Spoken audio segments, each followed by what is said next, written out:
Hello friends, Sanjeev Sharma classes में आपका स्वागत है। आज हम क्लास 9 का सब्जेक्ट साइंस अध्याय 1 हमारे आसपास के पदार्थ matter in our surrounding lecture number 13 को कंप्लीट करेंगे। इसके बाद हम चैप्टर नंबर 2 की तरफ आगे बढ़ जाएंगे। ये हमारा लास्ट लेक्चर है। इसके बाद चैप्टर नंबर 2 जो है उसको हम शुरू करेंगे, स्टार्ट करेंगे। तो आज जो लास्ट लेक्चर है उसको आज हम कंप्लीट करते हैं। इसमें कुछ हमने पॉइंट लिख दिए हैं और जहां जहां आपको खास तौर पे कोई बात बताई गई है वहां पर हमने ग्रीन कलर से अंडरलाइन भी कर दिया है, जिससे आपको चीजों को समझने में कोई दिक्कत ना हो। तो पहले तो आज हम सारे पॉइंट जो आपको बता दें कौन कौन से पढ़ाने हैं। तो पहला पॉइंट है हमारा अणुगति सिद्धांत के आधार पर बाष्पीकरण की व्याख्या। तो पहले तो हम आज अणुगति सिद्धांत के आधार पर बाष्पीकरण की व्याख्या पढ़ेंगे। Explanation of evaporation of kinetic molecular theory. दूसरा हमारा पॉइंट है बाष्पीकरण तथा क्वथन में अंतर। इन दोनों में डिफरेंस को पता करेंगे, difference between evaporation and boiling. Third हमारा पॉइंट है बाष्पीकरण के प्रभाव, इफेक्ट ऑफ इवापोरेशन। तो आज हम 3 पॉइंट को समझेंगे और फिर हम अगला चैप्टर अपना स्टार्ट करेंगे। तो आइए स्टार्ट करते हैं। पहला कह रहा है कि अणुगति सिद्धांत के आधार पर बाष्पीकरण की व्याख्या, explanation of evaporation of kinetic molecular theory. अच्छा, ये अणुगति सिद्धांत क्या होता है? अणु की गति और सिद्धांत के आधार पर बाष्पीकरण की व्याख्या करनी है। बाष्पीकरण का मतलब होता है कि द्रव से वाष्प में परिवर्तित होना बाष्पीकरण कहलाता है। अब यहां पर 3 पॉइंट हमने दिए गए हैं। तो पहला पॉइंट है हमारा कि द्रव के अणु अनियमित गति करते हुए टकराते रहते हैं, जिससे गतिज ऊर्जा परिवर्तित होती रहती है। यानी द्रव के जो अणु है अनियमित गति, अनियमित का मतलब होता है जो नियमित ना हो, इधर उधर गति करते रहते हैं और टकराते रहते हैं, जिससे गतिज ऊर्जा परिवर्तित होती रहती है, जिससे गतिज ऊर्जा परिवर्तित होती रहती है।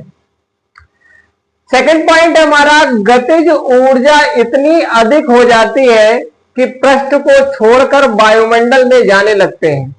यानी कणों की गतिज ऊर्जा इतनी अधिक हो जाती है कि वह पृष्ठ को छोड़कर यानी सतह को छोड़कर वायुमंडल में जाने लगते हैं। तो पृष्ठ को छोड़कर वायुमंडल में जाने लगते हैं।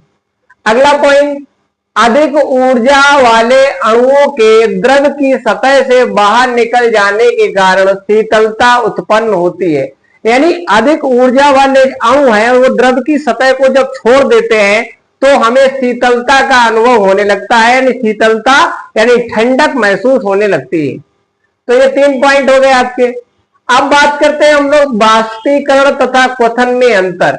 बाष्पीकरण का मतलब होता है द्रव से वाष्प में परिवर्तित होना, क्वथन का मतलब होता है उबलना। तो आज हम इन दोनों में अंतर बताएंगे कि क्या होता है, difference between evaporation and boiling. तो यहां पर हमने लिखा है बाष्पीकरण और यहां लिखा है हमने क्वथन। तो पहला यहां बाष्पीकरण का पॉइंट देखिए, कह रहा है केवल द्रव की सतह पर होता है। यानी बाष्पीकरण जो है वो केवल द्रव की सतह पर होता है, लेकिन इसमें देखिए क्वथन में संपूर्ण द्रव में होता है। यानी क्वथन का प्रोसेस है वो संपूर्ण द्रव में होगा, लेकिन बाष्पीकरण का प्रोसेस केवल द्रव की सतह पर होता है। सेकंड पॉइंट देखिए, प्रत्येक ताप पर होती है। यानी बाष्पीकरण की जो क्रिया है वो प्रत्येक ताप पर होती है, लेकिन क्वथन की प्रक्रिया निश्चित ताप पर होती है। यानी क्वथन के लिए एक निश्चित ताप होना चाहिए। क्वथन का मतलब उबलना और बाष्पीकरण का मतलब द्रव से वाष्प में परिवर्तित होना। थर्ड पॉइंट कह रहा है अवाष्पशील अशुद्धियां, यानी ऐसी अशुद्धियां जो वाष्प में परिवर्तित नहीं हो सकती। अवाष्पशील अशुद्धियां, वाष्पन कम हो जाता है। यानी अवाष्पशील अगर अशुद्धियां मिली हैं तो वाष्पन की दर कैसी हो जाती है, कम हो जाती है। यानी वाष्पन कम हो जाएगा। अगर किसी में द्रव में अवाष्पशील अशुद्धियां मिला दी जाए तो वाष्पन की दर कम हो जाती है। इसके बाद क्वथन देखिए, अवाष्पशील अशुद्धि में क्वथनांक बढ़ जाता है। यदि अवाष्पशील अशुद्धियां मिला दी जाए तो क्वथनांक हमारा बढ़ जाएगा। अगला पॉइंट देखिए, यह मंद प्रक्रिया है। जो बाष्पीकरण की प्रक्रिया होती है वो मंद गति से होती है, यानी धीमी गति से। लेकिन क्वथन की जो प्रक्रिया होती है वो तीव्र प्रक्रिया है, यानी तीव्र गति से होती है, तेज गति से होती है। तो ये हो गया बाष्पीकरण तथा क्वथन में अंतर।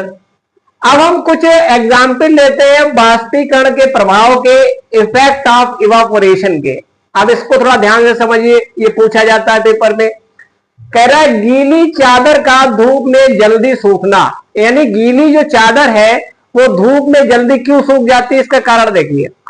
ताप एवं पृष्ठीय क्षेत्रफल बढ़ने के कारण बाष्पीकरण की दर बढ़ जाती है। यानी गीली चादर को जब आप फैलाएंगे तो उसका पृष्ठीय क्षेत्रफल बढ़ जाएगा और ताप भी अधिक मिलेगा। तो ताप एवं पृष्ठीय क्षेत्रफल बढ़ने के कारण बाष्पीकरण की जो दर है वो बढ़ जाती है। इसका मतलब क्या है कि ताप और पृष्ठीय क्षेत्रफल बाष्पीकरण की दर के अनुक्रमानुपाती होता है। यानी ताप जितना अधिक मिलेगा और क्षेत्रफल जितना ज्यादा अधिक होगा तो बाष्पीकरण की दर उतनी ही अधिक हो जाएगी, यानी उतनी ही जल्दी वो सूख जाएगा। दूसरा पॉइंट है पानी से भरे मिट्टी के घड़े के बाहर की सतह पर जल के अणुओं का प्रकट होना। यानी पानी से भरा हुआ अगर मिट्टी का कोई घड़ा है तो उसके बाहर बूंदे इकट्ठी हो जाती हैं, तो जल के अणुओं का प्रकट होना, यानी जल की बूंदे आपको दिखाई देती है। क्यों दिखाई देती है, कारण देखिए।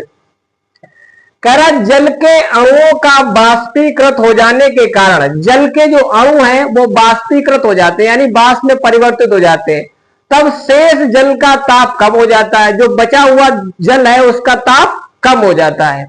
तथा वायुमंडल में उपस्थित नमी, यानी जो हमारी हवा है उसमें जो नमी उपस्थित है, नमी उपस्थित रहती है जिसके संपर्क में आकर वह संघनित हो जाती है। यानी वायु में जो नमी है वो जैसे ही घड़े के संपर्क में आएगी ठंडी हो जाएगी और ठंडी होकर संघनित हो जाएगी। संघनित का मतलब इकट्ठा हो जाना।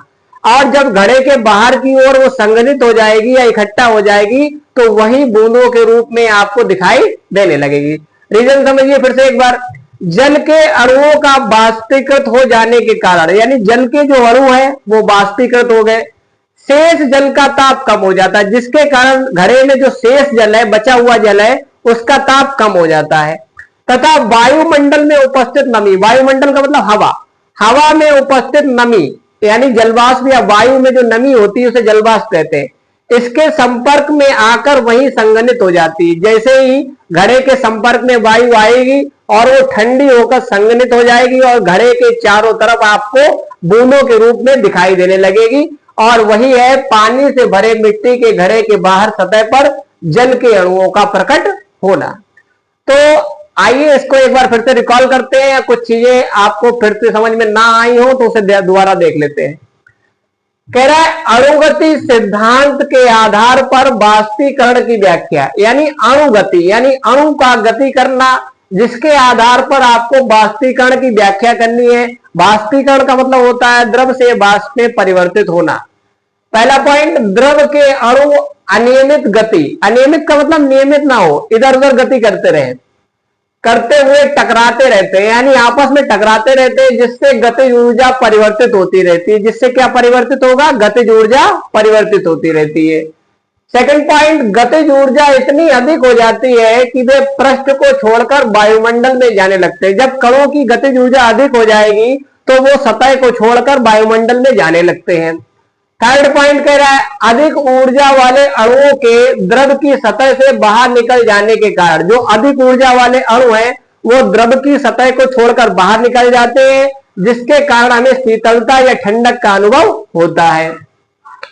नेक्स्ट हमारा हेडिंग बाष्पीकरण तथा क्वथन में अंतर, difference between the evaporation and boiling. तो पहला हमारा है बाष्पीकरण और इधर लिखा है हमारा क्वथन। कह रहा है केवल द्रव की सतह पर, ये जो बाष्पीकरण की प्रक्रिया है केवल द्रव की सतह पर होती है, ये संपूर्ण द्रव में होती है। यही अंतर है, ये सतह पर होगी केवल और ये संपूर्ण द्रव में।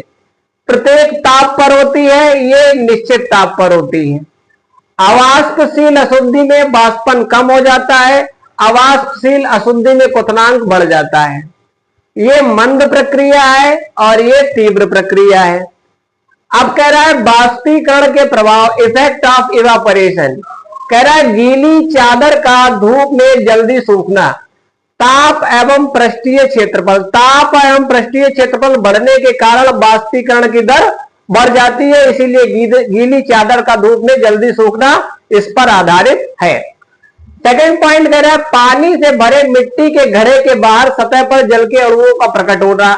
इसका मतलब क्या है कि जल के अणुओं का वाष्पीकृत हो जाने के कारण जल के जो अणु हैं वो वाष्पीकृत हो जाते हैं, जिससे शेष बचा जल ठंडा हो जाता है और हवा जैसे ही घड़े के संपर्क में आएगी संघनित हो जाएगी, ठंडी हो जाएगी और इसीलिए बूंदों के रूप में घड़े के बाहर दिखाई देने लगेगी। तो ये हमारा आज का लास्ट लेक्चर था। अगले लेक्चर में हम चैप्टर 2 को डिस्क्राइब करेंगे, एक्सप्लेन करेंगे। तो अगर ये आपको वीडियो अच्छा लगता है तो लाइक और सब्सक्राइब कर दे और अच्छे से इसको पढ़े, फिर नोट्स बनाते जाएं, बार बार रिवाइज करें जिससे आपको चीजें यहाँ क्लास में ही याद हो जाए। धन्यवाद।